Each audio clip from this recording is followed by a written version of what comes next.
Halo semuanya, perkenalkan nama saya Veronica Refloktaviani Pate atau biasa dipanggil Vero. Saya adalah mahasiswi Universitas Pelita Harapan, jurusan manajemen. Di sini saya akan menjelaskan tentang pertumbuhan ekonomi. Pertumbuhan ekonomi merupakan upaya peningkatan kapasitas produksi untuk mencapai penambahan output yang diukur menggunakan PDB atau Produk Domestik Bruto maupun PDRB atau Produk Domestik Regional Bruto dalam suatu wilayah. Pertumbuhan ekonomi ini erat kaitannya dengan kesejahteraan rakyatnya, atau bisa juga dibilang pertumbuhan ekonomi adalah sebuah proses dalam perubahan kondisi perekonomian yang terjadi di suatu negara secara berkesinambungan untuk menuju keadaan yang dinilai lebih baik selama jangka waktu tertentu. Setelah kita tahu tentang apa itu pengertian pertumbuhan ekonomi, secara umum, teori pertumbuhan ekonomi itu dibagi menjadi 3, yaitu teori klasik, teori neoklasik, dan teori modern. Di sini Vero akan menjelaskan tentang teori klasik terlebih dahulu. Teori klasik, teori ini merupakan pertumbuhan teori ekonomi yang paling tua yang berdiri sejak abad ke-18, dikemukakan oleh Adam Smith. Ia beranggapan bahwa perekonomian penduduk dalam suatu negara akan dapat meraih titik tertinggi melalui sistem liberal. Sistem tersebut terdiri dari 2 unsur utama, yakni pertumbuhan penduduk dan pertumbuhan output. Namun, konsep awal teori ini mendapat tentangan keras dari tokoh lainnya yang bernama David Ricardo. Ia beranggapan bahwa pertumbuhan penduduk sebenarnya tidak memberikan pengaruh positif terhadap pertumbuhan ekonomi nasional. Sebaliknya, hal itu hanya akan membuat tenaga kerja produktif bertambah banyak sehingga dapat berdampak pada penurunan upah pekerja. Ini merupakan teori klasik. Selanjutnya ada teori neoklasik. Teori pertumbuhan ekonomi ini sebenarnya merupakan perkembangan dari teori klasik yang telah lebih dahulu diperkenalkan oleh Adam Smith. Teori neoklasik dikemukakan oleh Robert Solow dan Trevor Swan. Oleh karena itu, teori ini dikenal pula sebagai model pertumbuhan ekonomi Solow-Swan. Aliran neoklasik memusatkan teorinya pada 3 faktor yang berpengaruh pada pertumbuhan ekonomi, yakni modal, tenaga kerja, dan perkembangan teknologi. Teori ini meyakini bahwa peningkatan jumlah tenaga kerja dapat meningkatkan pula pendapatan per kapita. Namun, tanpa adanya teknologi modern yang berkembang, peningkatan tersebut tidak akan memberikan hasil positif terhadap pertumbuhan ekonomi secara nasional. Teori modern.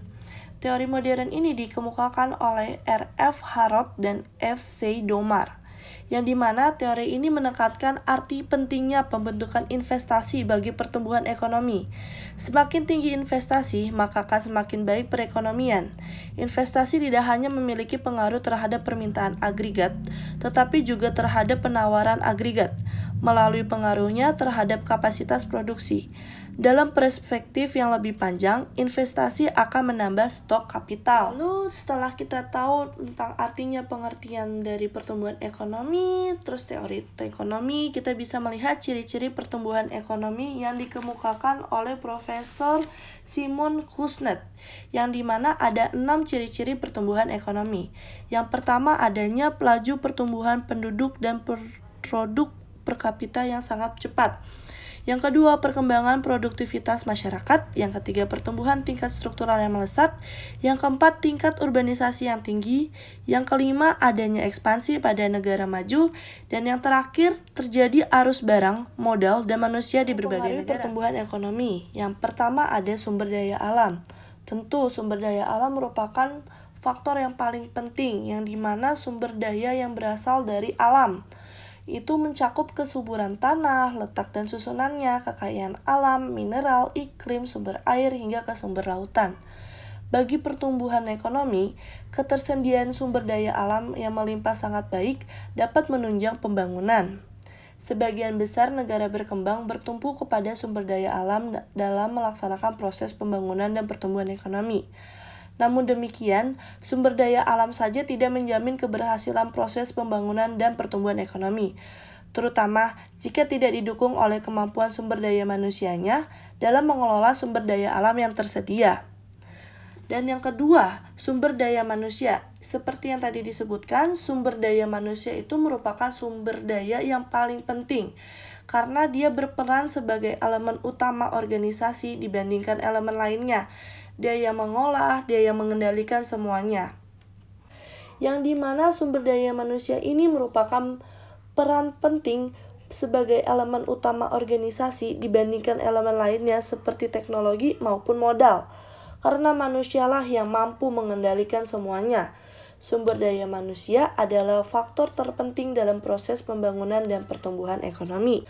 Lalu yang ketiga ada akumulasi modal. Modal berarti persediaan faktor produksi yang secara fisik dapat direproduksi.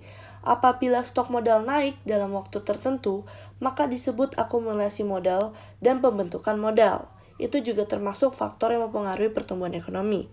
Lalu keempat ada organisasi produksi. Organisasi produksi merupakan bagian penting dalam proses pertumbuhan ekonomi. Organisasi berkaitan dengan penggunaan faktor produksi dalam berbagai kegiatan perekonomian. Organisasi produksi dilaksanakan dan diatur oleh tenaga manajerial dan berbagai kegiatan sehari-hari. Pengetahuan dan teknologi. Perkembangan ilmu pengetahuan dan teknologi yang semakin pesat mendorong percepatan proses pembangunan. Pergantian pola kerja yang semula menggunakan tangan manusia digantikan oleh mesin-mesin canggih yang berdampak kepada aspek efisiensi, kualitas, dan kuantitas. Serangkaian aktivitas pembangunan ekonomi yang dilakukan dan pada akhirnya berakibat pada percepatan laju perekonomian ekonomi. Ada ilmu pengetahuan dan teknologi. Perkembangan ilmu pengetahuan dan teknologi yang semakin pesat mendorong percepatan proses pembangunan. Pergantian pola kerja yang semula menggunakan tangan manusia digantikan oleh mesin-mesin canggih. Ini berdampak kepada aspek efisiensi, kualitas, dan kuantitas, sehingga berakibat pada percepatan laju pertumbuhan ekonomi. Selanjutnya ada faktor politik dan administrasi pemerintah dari sisi non-ekonom. Struktur politik dan administrasi yang lemah merupakan penghambat besar bagi pembangunan ekonomi di negara-negara berkembang. Politik yang tidak stabil serta pemerintah yang lemah, bahkan korup, sangat menghambat kemajuan ekonomi. Dan yang terakhir ada aspek sosial budaya. Aspek sosial budaya ini dalam kehidupan masyarakat meliputi sikap, tingkah laku, pandangan masyarakat, motivasi kerja, atau kelembagaan masyarakat.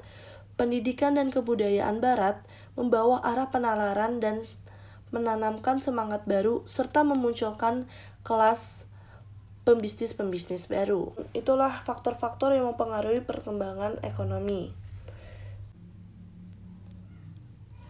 Selanjutnya ada rumus pertumbuhan ekonomi. Ketika kita mau melihat pertumbuhan ekonomi pada periode tertentu, kita bisa mencari itu dengan rumus sebagai berikut. GT sama dengan PBDT dikurang PBDT min 1 per PBDT min 1 kali 100%. Yang dimana pertumbuhan ekonomi sama dengan produk domestik bruto periode tertentu dikurang produk domestik bruto satu periode sebelumnya dibagi produk domestik bruto satu periode sebelumnya dikali 100%. Itulah yang bisa kita lihat untuk mencari pertumbuhan ekonomi periode dalam waktu triwulan atau tahunan. Baik, sekian atas presentasi dari saya. Apabila ada kekurangan dan kesalahan, saya pribadi meminta maaf. Sekian dan terima kasih.